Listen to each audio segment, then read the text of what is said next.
Hello, kumusta kayo? Gagawa para tayo ng rice ball na merienda guys.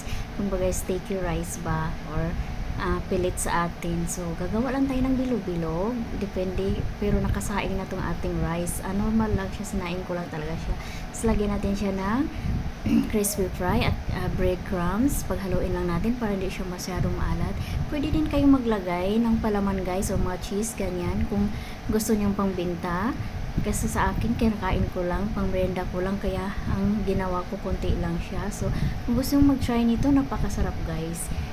Ano nyo na lang siya, nagmamit pala ako ng isang itlog nito.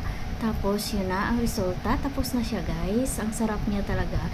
At affordable pa ang price. Pwede din nyo itong papagkikitaan guys. So, kung mahilig kayo magluto-loto or magtinda, pwede din kayo ditong kumita. Basta masarap talaga siya. Sticky rice lang siya na sinaing or pilit na sinaing. Yan lang. Share ko lang.